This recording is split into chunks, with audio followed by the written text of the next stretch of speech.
नमस्कार, मैं अशोक कुमार पांडे। स्वागत है आपका द क्रेडिबल न्यूज पर। शुरुआत कर रहा हूं आज तक की एक खबर से।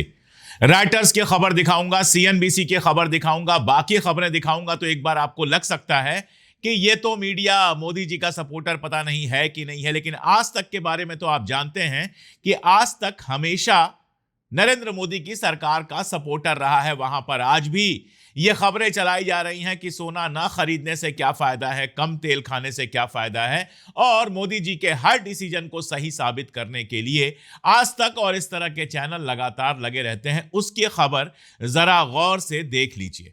खबर कही जा रही है, इसमें जो शब्द उपयोग किया गया है, जो लफ्ज इस्तेमाल किए गए हैं, वो है महंगाई बम। आरबीआई ने मैसेज दिया है, आरबीआई यानी रिजर्व बैंक ऑफ इंडिया ने यह मैसेज दिया है कि महंगाई बम फूटने वाला है, यानी हर चीज महंगी होने वाली है। देश के अंदर जबरदस्त महंगाई होने वाली है। अभी कौन सा सस्ता है, लेकिन अभी जो रेट्स हैं उससे भी ज्यादा रेट्स बढ़ने वाले हैं। और शुरुआत होती है दूध से। अमूल अपना रेट बढ़ा देता है 2 रुपए पर लीटर, यानी आधे किलो की थैली खरीदने जाएंगे तो 1 रुपया ज्यादा देना पड़ेगा। 1 लीटर की थैली लेंगे या आधे आधे किलो की 2 थैली लेंगे तो 2 रुपए ज्यादा देना पड़ेगा। यानी महंगाई की शुरुआत दूध से हुई है। अब मुझे जरा आप ये बताइए कि कौन सा दूध स्ट्रेट ऑफ होर्मुज से आता है? क्या ईरान से भारत में दूध आता था, या सऊदी अरबिया से दूध आता था, या यूएई से दूध आता था, या कतर से दूध आता था? इनमें से किसी जगह से दूध नहीं आता था। फिर भी दूध की कीमत बढ़ रही है। अब दूध के प्रोडक्शन में और दूध की सप्लाई में स्ट्रेट ऑफ होर्मुज का कोई लेना देना नहीं है, लेकिन दूध की कीमत जिस तरह से बढ़ी है और जिस तरह से आज तक यह कह रहा है कि रिजर्व बैंक ऑफ इंडिया ने इशारा किया है कि महंगाई बम फूटने वाला है, यह सब पहले से माहौल बनाने का खेल होता है, ताकि जब वाकई कीमतें बढ़े, जब हर चीज महंगी हो जाए तो आपको लगे अरे ये तो पहले से होने वाला था। झटके से बढ़ेगी तो झटका ज्यादा लगेगा, इसलिए पहले से आपको तैयार किया जा रहा है। लेकिन ये इकलौती खबर नहीं है, एक और खबर दिखाता हूं। यह खबर कह रही है कि एयर इंडिया हजारों फ्लाइट्स कैंसिल कर रही है, जिससे दूसरी जो एयरलाइंस हैं उनको फायदा हो रहा है। अब ये 2 खबरें हैं अपने आप में, इन खबरों को समझने की कोशिश कीजिए। एयर इंडिया अपनी फ्लाइट्स कैंसिल कर रही है, हजारों फ्लाइट्स कैंसिल कर रही है। आप कह देंगे कि स्ट्रेट ऑफ होर्मुज से तेल नहीं आ रहा है इसलिए फ्लाइट कैंसिल हो रही है। तो दूसरे हिस्से का जवाब दीजिए कि अगर स्ट्रेट ऑफ होर्मुज से तेल ना आने की वजह से एयर इंडिया की फ्लाइट्स कैंसिल हो रही हैं, तो फिर दूसरी फ्लाइट्स इसका फायदा कैसे उठा रही हैं?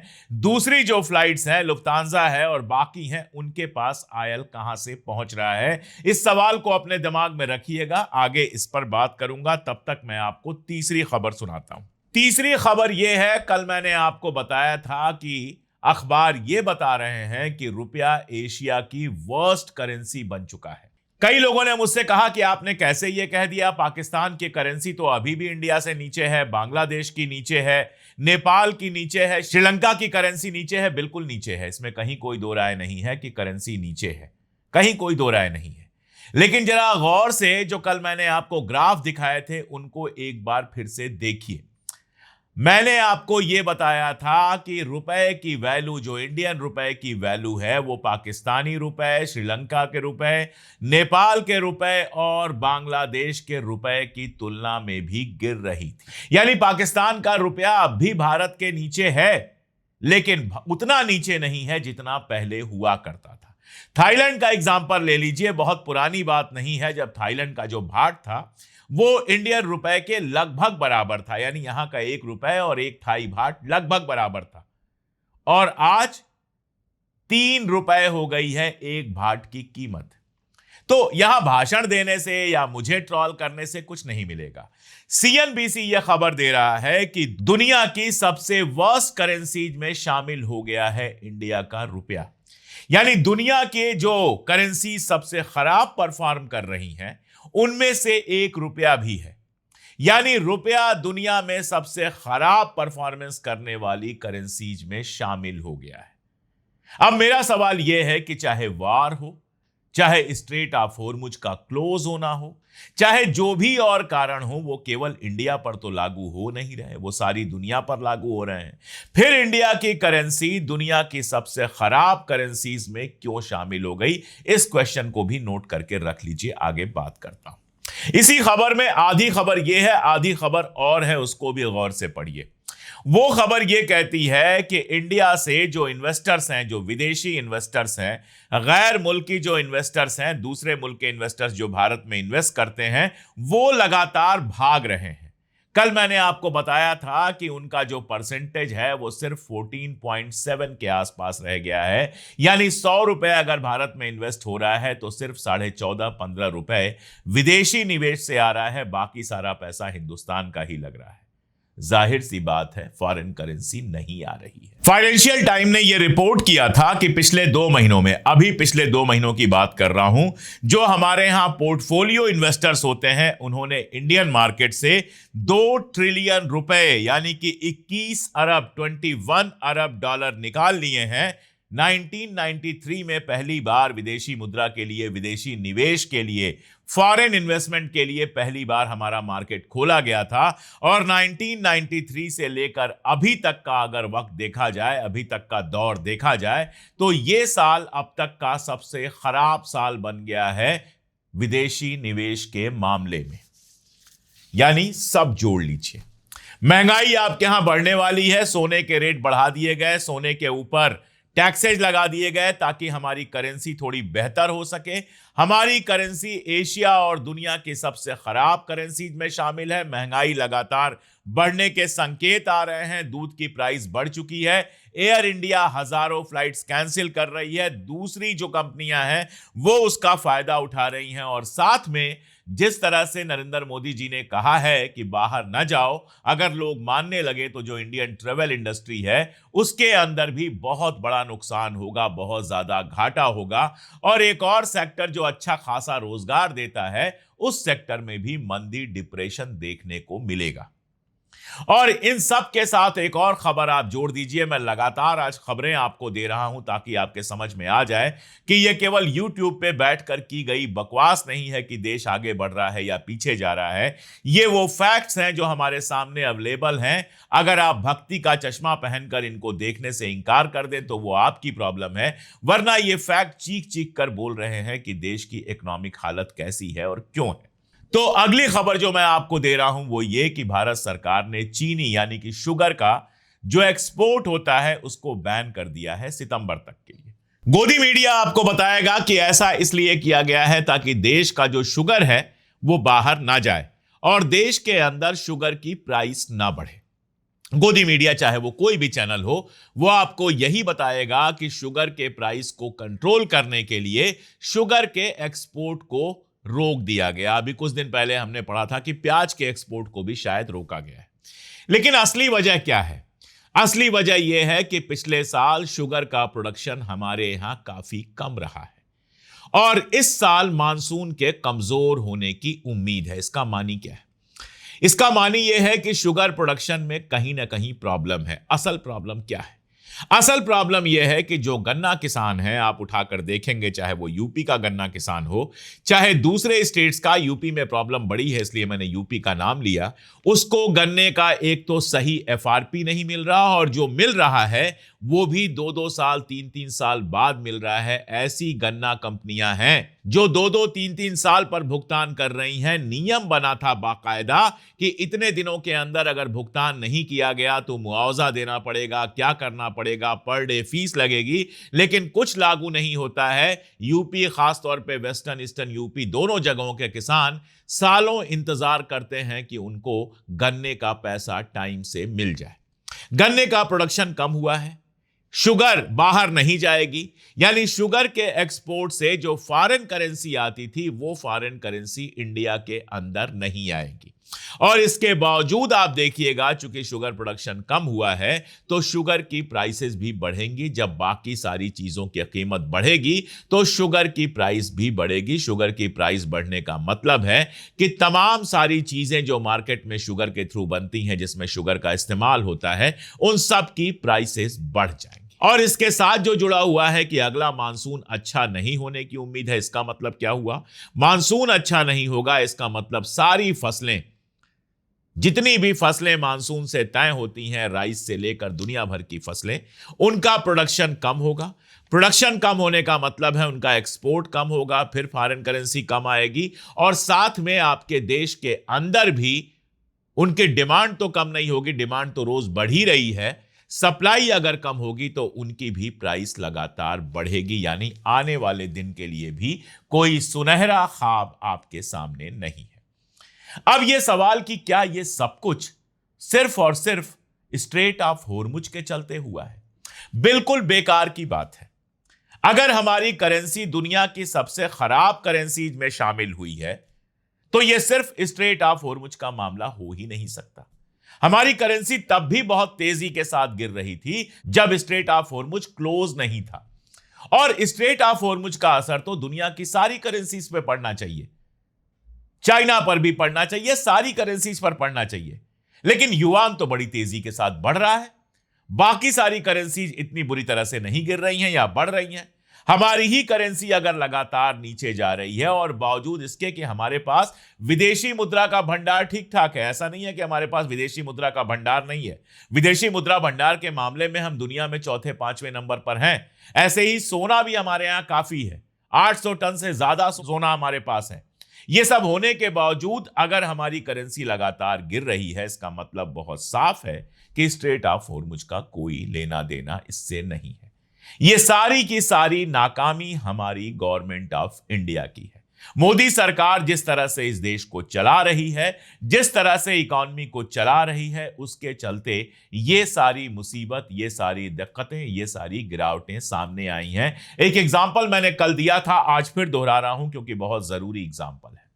2 साल पहले की बात है, शशि थरूर ने संसद के अंदर निर्मला सीतारमण से यह सवाल पूछा था कि 42,000 करोड़ से ज्यादा एफआईआई, फॉरेन इंस्टीट्यूशनल इन्वेस्टमेंट, और एफपीआई, फॉरेन पोर्टफोलियो इन्वेस्टमेंट, हमारे मुल्क से बाहर चला गया है। आपका इस पर क्या कहना है?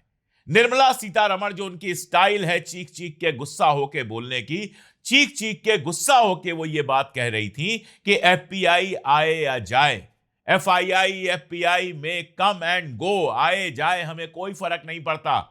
हमारे अंदर के जो इन्वेस्टर्स हैं, हमारे जो नेशनल इन्वेस्टर्स हैं, देश के नागरिक जो इन्वेस्ट करते हैं, वो किसी भी शॉक को कंट्रोल करने के लिए काफी है। अब मुझे आप ये बताइए कि अगर 2 ट्रिलियन रुपए यानी कि 21 अरब डॉलर पिछले महीने में निकल गए हैं, तो क्या इसको इंडियन इन्वेस्टर्स कंपनसेट कर रहे हैं? असल में ये जो अहंकार है सरकार का, जो सरकार ये मानने को तैयार नहीं है कि हमारी इकोनॉमी बहुत खराब स्थिति से गुजर रही है, जो हमारी सरकार को, भक्तों को लगातार ये अफीम देते रहने की आदत पड़ गई है कि सब चंगासी, जो हमारी सरकार गिने चुने 2-4 अंबानी अदानी के अलावा किसी के लिए काम नहीं कर रही है, उसका असर यह हुआ है कि हमारी इकोनॉमी की यह हालत हो गई है। अब मैं आपसे एक छोटा सा सवाल पूछता हूं, शेयर मार्केट में आदमी कब पैसा लगाता है, सोना आदमी कब खरीदता है, बैंक में एफडी कब कराता है, ये जरा सोचकर मुझे बताइए। या फिर बाजार में जाकर गैर जरूरी चीजें कब खरीदता है, ये आप मुझे बताइए। जाहिर सी बात है, जब आपके पास इनकम थोड़ी ज्यादा होती है, मान लीजिए आपकी इनकम 10,000 रुपए है और आपकी फैमिली में 3 लोग हैं, जाहिर सी बात है ना आप शेयर मार्केट में पैसा लगाएंगे, ना आप सोना खरीदने की हिम्मत करेंगे, और ना ही बाजार जाकर गैर जरूरी चीजें खरीदेंगे। आप खरीदेंगे अनाज, बच्चों के लिए स्कूल की कोशिश करेंगे, घर का किराया और बाकी सब करेंगे। लेकिन यही इनकम मान लीजिए बढ़कर आपकी 1 लाख रुपए हो जाती है, और फिर आपको लगता है कि मेरा घर 60-70 हजार रुपए में बहुत कायदे से चल जाता है। फिर आप 30-40 हजार रुपए बचाने की कोशिश करेंगे, उसका एक हिस्सा आप शेयर मार्केट में लगाएंगे, एक हिस्सा हो सकता है आप गोल्ड खरीद लें, एक हिस्सा आप हो सकता है बैंक में जमा करा दें, एफडी करा दें, आरडी करा दें, कुछ भी करा दें। यानी इन्वेस्टमेंट तब होगा जब आपके पास एक मिनिमम इनकम से ज्यादा इनकम होगी। अगर मिनिमम इनकम होगी जिससे सिर्फ दाल रोटी चल सकती है, तो इन्वेस्टमेंट 0 होगा।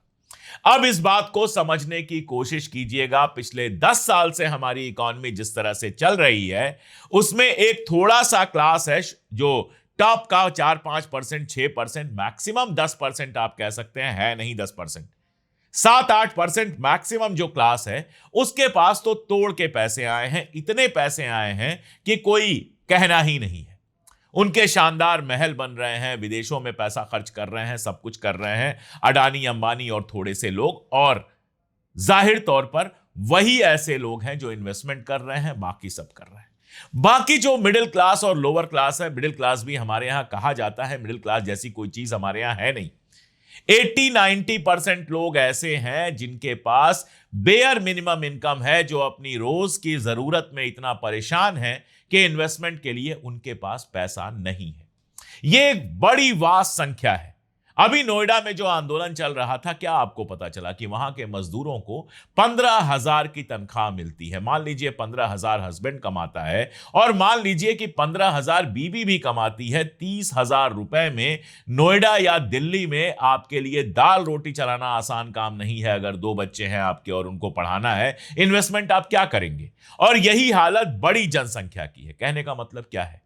हमारे देश की एक बड़ी जनसंख्या ऐसी है जिसके पास इन्वेस्टमेंट करने के लिए पैसा बचता ही नहीं है, और यह संख्या लगातार बढ़ती गई है क्योंकि गरीबों के हाथ से पैसा निकलता गया है, अमीरों के हाथ में पैसा जाता गया है, और अमीर जो इन्वेस्टमेंट कर रहे हैं वो देश के अंदर से ज्यादा देश के बाहर इन्वेस्टमेंट करना पसंद कर रहे हैं क्योंकि वो उनको सेफ लगता है। दुबई में एक स्कीम आई, यूएई में एक स्कीम आई कि आप इतना इन्वेस्टमेंट अगर कर देंगे, वहां एक फ्लैट अगर आप 2 BHK खरीद लेंगे तो आपको दुबई का वो गोल्डन कार्ड मिल जाएगा। हिंदुस्तान से इतने लोगों ने गोल्डन कार्ड के लिए अप्लाई किया है कि मत पूछिए क्यों। क्योंकि उनको लगता था कि यहां उतना सेफ नहीं है, वहां हमारा पैसा सेफ रहेगा। एक तो टैक्स नहीं है और दूसरा वहां की इकॉनमी ठीक ठाक चल रही। तो जब बड़ा हिस्सा इन्वेस्टमेंट कर ही नहीं पाएगा तो बाजार के अंदर इन्वेस्टमेंट नहीं आएगा। जो कंपनियां सामान बना रही हैं उनकी डिमांड कम होगी, शेयर मार्केट में इन्वेस्टमेंट कम होगा, बाकी सारी जगहों पर इन्वेस्टमेंट कम होगा, इकॉनमी और नीचे की तरफ जाएगी। यही हुआ है पिछले 10-11 साल में। पैसा कुछ लोगों के हाथ में सिमटता चला गया है और बाकी लोगों की जो इकोनॉमिक कंडीशन है वो लगातार बिगड़ती चली गई है। सरकार इस बात को मानने के लिए तैयार नहीं। और दूसरा, जबरदस्त करप्शन है। इस लेवल का करप्शन है कि आप सोच ही नहीं सकते। मैं आपको बताऊं, हरियाणा के एक साहब, एक मंत्री हैं, राज्य मंत्री हैं, कल उनका बयान फरीदाबाद में आ रहा था और गुस्से में बोल रहे थे कि 2009 में जो सड़क बनी थी वो आज तक चल रही है, उसमें कोई दिक्कत नहीं है, लेकिन अभी जो महीने भर पहले सड़क बन रही है वो पूरी तरह से टूट जा रही है। आप बताइए, इसके लिए कांग्रेस जिम्मेदार है? भारतीय जनता पार्टी के केंद्रीय मंत्री हैं गुजर साहब, और वो फरीदाबाद में बैठ के कह रहे हैं कि सड़क जो बन रही है भारतीय जनता पार्टी के पीरियड में उसमें जबरदस्त घोटाला है, महीने भर नहीं चल रही है, जबकि 2009 में बनी सड़क आज तक चल रही है। सड़कें हो, पुल हो, जो कुछ हो रहा है जबरदस्त करप्शन है। हिंदू मुस्लिम के नाम पर शोर है।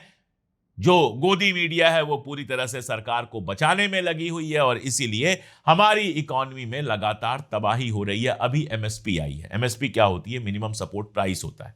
मिनिमम सपोर्ट प्राइस का मतलब सरकार जिस कीमत पर खरीदती है। यह हाईएस्ट प्राइस नहीं होती है, यह न्यूनतम प्राइस होती है। यह इसलिए बनाई गई है ताकि प्राइस इसके नीचे ना जाए। मिनिमम सपोर्ट प्राइस जैसे जैसे बढ़ती है किसान को उसके फसल का अच्छा दाम मिलता है। इस बार जिस तरह से न्यूनतम सपोर्ट प्राइस बढ़ी है, मिनिमम सपोर्ट प्राइस जिस तरह से बढ़ी है, वो पिछले कई सालों में सबसे कम बढ़ोतरी है। जाहिर है कि किसानों को उनके फसलों की कीमत नहीं मिल रही है, परेशान है। कल मैंने आपको एक केस बताया था कि एक किसान अपना प्याज लेकर जाता है, उसको 1 रुपए किलो खरीदने के लिए कहा जाता है। एपीएमसी कहती है कि 1 किलो का दाम हम सिर्फ 1 रुपए दे पाएंगे। वो सारा का सारा प्याज वहीं गिराकर लौट आता है कि ये भी 1 रुपए अपने पास रखो। हालांकि प्याज जो है वो मिनिमम सपोर्ट प्राइस वाले में नहीं आती है। अनाज आते हैं, मूलतः कपास आता है और इस तरह की फसलें आती हैं। लेकिन जिस तरह से कम बढ़ोतरी हुई है वो बता रही है कि आने वाला टाइम किसानों के लिए और खतरनाक हो सकता है। लगातार किसानों के तरफ से खबर आ रही है कि अपनी जान देना जो उन्होंने अभी भी बंद नहीं हुआ है। विदर्भ और बाकी इलाकों में जो आत्महत्या की समस्या है वो अभी भी खत्म नहीं हुई है, तो किसान अलग परेशान है। जीएसटी और नोटबंदी में छोटा दुकानदार बुरी तरह से खत्म हो गया। बड़ा जो दुकानदार है, बड़ा पैसे वाला है, वो भारत से ज्यादा विदेशों में पैसा लगा रहा है और सरकार इन हालात को सुधारने की जगह झूठ पर झूठ बोलकर सिर्फ गोदी मीडिया पर माहौल बनाने में लगी है। और अब सारा का सारा ठीकरा फोड़ा जाएगा ईरान युद्ध पर। ईरान युद्ध के बहाने ये जितनी तबाही हो रही है, कहा जाएगा ये तो ईरान युद्ध की वजह से है। सारा गोदी मीडिया और सारा आईटी सेल आपके मोबाइल को भर देगा ये बता बता के कि ये सारी प्रॉब्लम सिर्फ और सिर्फ ईरान वार की वजह से है, जबकि हकीकत यह है कि ईरान वार का इसमें हिस्सा थोड़ा है, ज्यादा हिस्सा उस मिसमैनेजमेंट का है जो इस इकॉनमी में, जो इस देश में पिछले 10 साल से चल रहा है। लेकिन दिक्कत यही है कि हमारा जो सो कॉल्ड मेन स्ट्रीम गोदी मीडिया है वो इसके लिए मोदी जी को कभी दोषी नहीं ठहराएगा। लेकिन आप अगर पढ़े लिखे हैं और अगर आपने अपना दिमाग नागपुर में गिरवी नहीं रख दिया है, अगर आप आईटी सेल के गुलाम नहीं हो गए हैं, तो जरा दिमाग पर जोर दीजिए और सोचिए कि इकॉनमी का और देश का किस तरह से सत्यानाश किया गया है। यह मुद्दा आपका है, क्योंकि महंगाई बढ़ेगी, इकॉनमी बर्बादी की तरफ जाएगी तो नुकसान आपका होना है, जिंदगी आपकी मुश्किल होनी है। आज के लिए इतना ही, बहुत शुक्रिया।